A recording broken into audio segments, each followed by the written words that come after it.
بسم الله الرحمن الرحيم. الحمد لله والصلاة والسلام على رسول الله وعلى آله وأصحابه ومن والاه.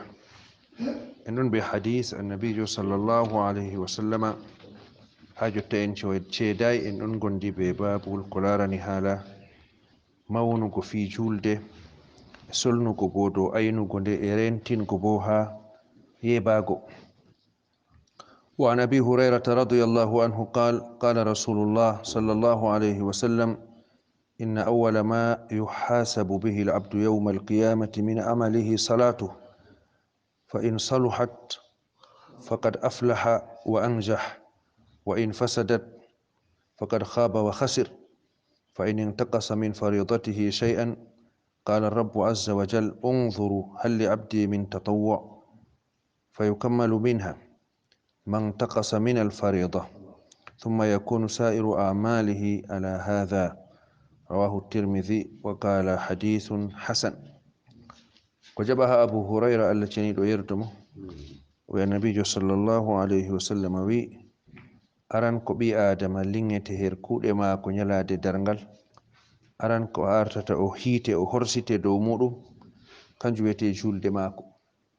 Nden juule lattiɗe farillaje ɗe juule joyi ko ɗo hokkata ɗum nder nyalawmaare be jemmare ɗe mawɗe masin ha Allah ceniɗo fiimaje aynete ɗum masin. Ngam majum nyalade darngal ha ko larani gal wuttudu kuuɗe kam gal wuttudu dewe kanje man wiyete aran ko ɓi adama ƴamtete, aran ko lingete laare ha kuuɗe maako. Ngam be majum ha ton sembe diina maako be tampugo diina maako fu woni. Fa in salahat to juule man ɗe mboɗi nden horsitama tawama juuɗe maako man ɗe mboɗi o aynuɗo wakkatiji julde man o yebatako e bo o anduɗo bo no o juldata laaɓɗum man. Julde maako man ɗum julde bana wi'a julde ɓocinde walla julde ɓocande hokkirande ba diina wi. Nden to nde woɗi sifaji maare njaadi faqad aflaha wa anjah, ɗo man kam o tinake kadi, ɗo kam o tinake. Nden bimana man o daɗi e nden bo o yottoto gaya ha ko hani heɓe ha alakhira. Nden kam be man kadi laati julde ɗum kanjum man wiyete horejo.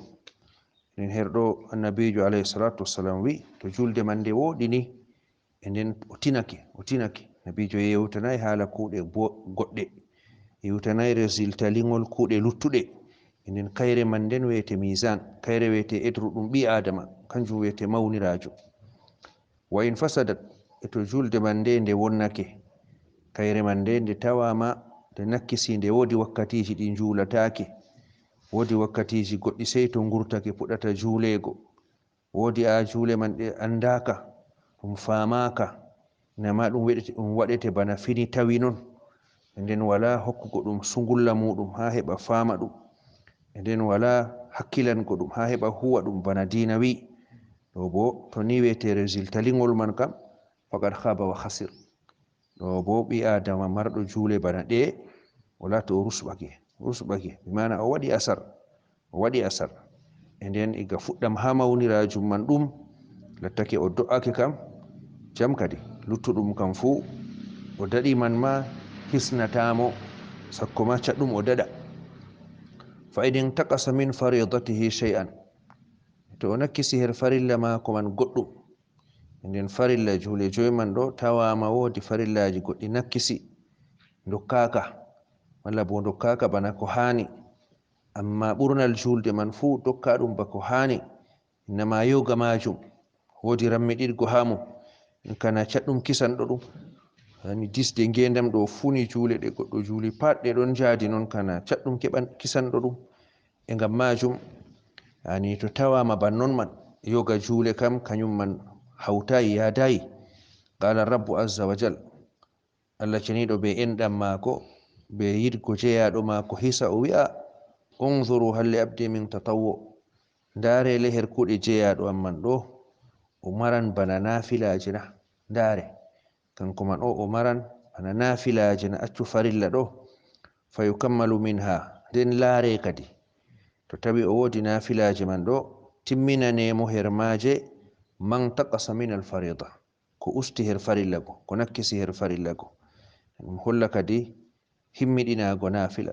Ase nafila ɗum mawɗum yake fere kam ɗum latoto kanjum wiyete sababu kisndam, kanjum wiyete sababu kisndam. ni to nafila man wala ni na julde man nakkisake kadi wala ko sukkinde, en kam ɓawo ɗon kana sai enɗam Allah non hisnata. amma to nafila ɗon, nafila man ngan hokke sembe nga darnde farilla, ɗum lato ɗum sababu hisgo ɓi adama. summa yakunu sa'iru amalihi ala hadha, ɓawo man annabijo sallallahu alaihi wasallam wi ɓawo man kadi kuuɗe maako luttuɗe fu gona banni kadi. nden kuuɗe maako luttuɗe fu linge arte kam laare farillaje ha nder kuuɗe majum, ba sumaye ma laare ramadan ha nder sumaye. nden to tawama her ramadan man kanko majum o hisi, nden o laato o paasi ha ramadan man kam. to tawi nakkasaji ɗon Allah ƴama ɓe ndara ɗorayeje maako, ndara sumayeje maako lattiɗe nafilaje ɗorayeje. to o wodi ɗen man ɗorayeje man dokke qima, dokke puwa haɗe podne be farilla, ɗum wara ɗum hebbinanamo. enon ngal wuttudu zakka, laare zakka mawnira ha latti ka farilla ha kan, to ka fu ka hokkama kam ngal wuttudu man o hisi. nden to wodi nakkasa waɗi ha hokkugo man, amma tawi o wodi sadakaji nafila, yo laati o ɗon waɗa, o wodi enɗamji, yo laati o ɗon huwa, ɗin man ɗi koce kebbinanemo ha ko nakkisi ha zakka mako go, lato ɗum sababu kisndam. non ngal wuttudu hijju, laare kañum man bo to hijju man lattake o wodi no moyen hijju man ngaji bingu, o darake bo o hijji, no o hijjiri bo labɗum, o man laato o paasi ngal wuttudu man. to laatake her ɗon man ɗo o hijjayi malla o dammi ɗiɗɗo, bo laata her nafilaje mako goɗɗe darananɗe wuttudu man. o wodi umraji na, wodi umra o waɗina, a wodi hijju nafila ngu o waɗi ɓawo farilla na, nden to tawama ton man darnuɗum ɗum hebbinanemo.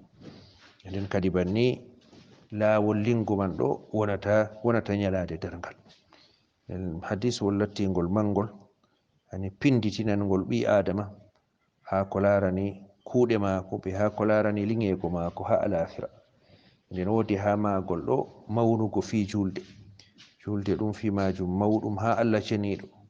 ngam majum ɗum laati kanjum man wiyete aran ko lingete hagal wuttudu kuuɗe man, aran ko larete hagal wuttudu kuuɗe man. nden ɗum waɗan jeyaɗo hokka ɗum qima, latti ɗum mawɗum ha Allah kam sai mawna ha muminijo bo. jeyaɗo hokka ɗum qima, haɓana andinago ɗum, haɓana famgo ɗum.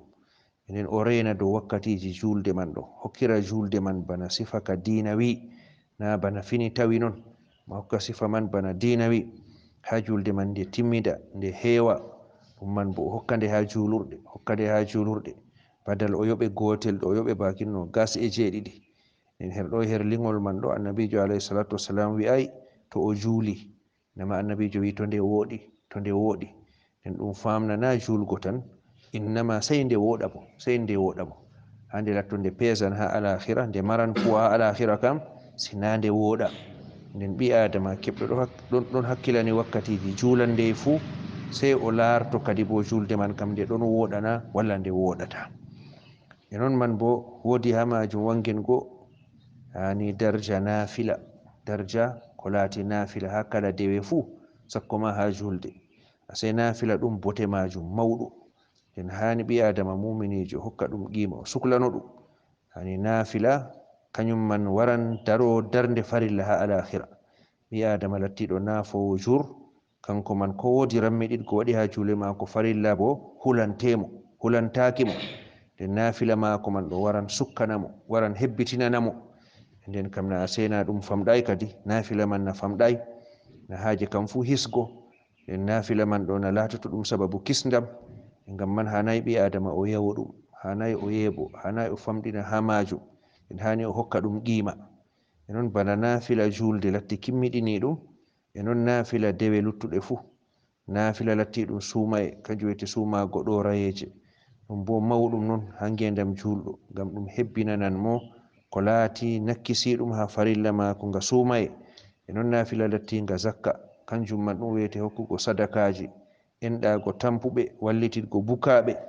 ɗum man hani ɓi adama o mara geɗal ha majum. ngam man yama zakka mako latto nakkisika ma ɗum man ɗo ɗum wara ɗum daro ɗum sukkanamo ɗum laato sababu kisdam kadi. nden kam fu ɗum waɗan ɓi adama o himmoro be ko larani haala julgo, o ayna julgo man boɗɗum, e bo o himmoro bo be ko larani haala nafilaje gal kala dewe fu o laato o wodi nafilaje keyɗum. nden kam kanjum man wiyete o wodi ko o hutinira jotta o wodi réservé bo ɗon, nafila kam ɗum réservé, e nden be man ɗo laato o tammanteɗo hisgo ha alakhira. Allah ceniɗo o fondu en o wallu en. والله تعالى أعلم وصلى الله وسلم وبارك على نبي محمد وعلى آله وأصحابه أجمعين.